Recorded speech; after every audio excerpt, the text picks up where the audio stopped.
कह सकते हैं। अगर अस्वस्थता की बात करें कि हम मानसिक रोग को कैसे पहचानें कि कहीं हम मानसिक रोग से ग्रसित तो नहीं हो रहे, तो इसको पहचानने के मैं आपको कुछ लक्षण बताऊंगी जिससे आप ये जान सकते हैं कि कहीं ये लक्षण हमारे अंदर या हमारे आसपास में जो लोग रह रहे हैं, हमारे परिवार में, कहीं हमें ये लक्षण तो नहीं आ रहे। क्योंकि हमारे समाज में एक बहुत बड़ी भ्रांति है कि हम मानसिक रोग को एक्सेप्ट या स्वीकार नहीं करते, कि हमें लगता है कि ये मानसिक रोग नहीं होते, सब बच्चों के आऊँगा ना टीचर हमने बचपन में सुना हुआ है कि मानसिक रोग नहीं होता है, ये ऊपरी चक्कर या पेट होता है। आज के हमारे माहौल में भी, हमारे गांव में आज भी ये चलन चल रहा है कि अगर इस तरह की कोई भी लक्षण दिखते हैं तो हम डॉक्टर के पास ना जाके कहाँ पर जाते हैं, झाड़ फूक करें।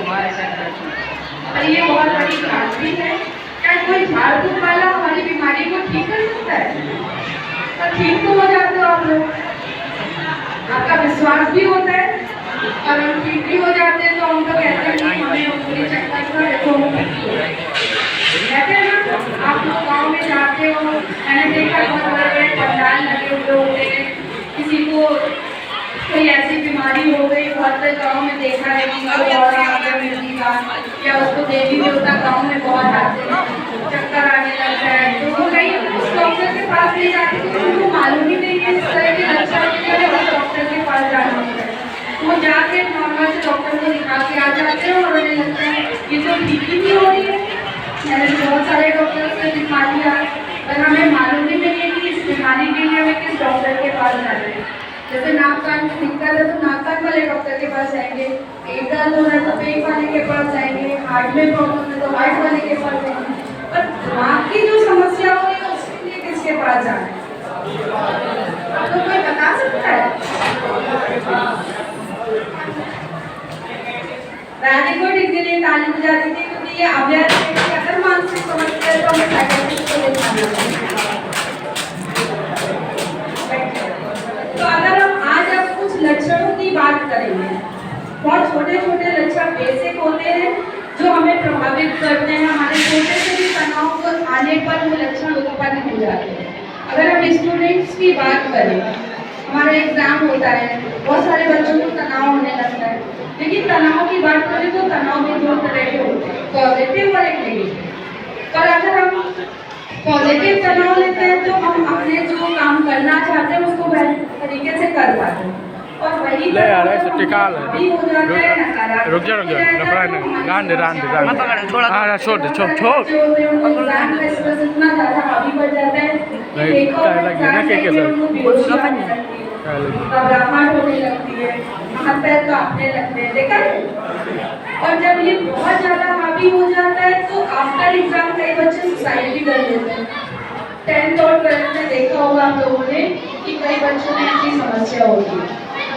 हमें ये भी जानना है कि हम जिस चीज़ से सफर कर रहे हैं वो हमारे लिए पॉजिटिव है या नेगेटिव है। तो जो हमें कार्य को करने के लिए प्रेरित कर रहा है वो तो पॉजिटिव स्ट्रेस हो गया, इसको हम यूस्ट्रेस बोलते हैं। और वही चीज़ अगर हमारा नेगेटिव वर्क कर रहा है जिसकी वजह से हमारी पर्सनल लाइफ इन्फ्लुएंस हो रही है, या जो हम कर रहे हैं हमारी रूटीन एक्टिविटीज है वो डिस्टर्ब हो रही है, तो कहीं ना कहीं हम मेंटल इलनेस से ग्रसित हो रहे हैं। तो जैसे इसका सबसे बड़ा सिम्टम होता है हमारी नींद। सबसे पहले आपको जब भी स्ट्रेस होगा आपकी नींद सबसे पहले डिस्टर्ब हो जाएगी, कम आने लगेगी या बिल्कुल नहीं आएगी। मन में नकारात्मक विचार आएगा, मन बहुत दुखी उदास हो जाएगा, कई बार आपको अकारण रोना आने लगेगा। कोई भी चीज़ कार्य को करने की जो इच्छा पहले रहती थी, इंटरेस्ट आता था, उसमें भी कमी आ जाएगी।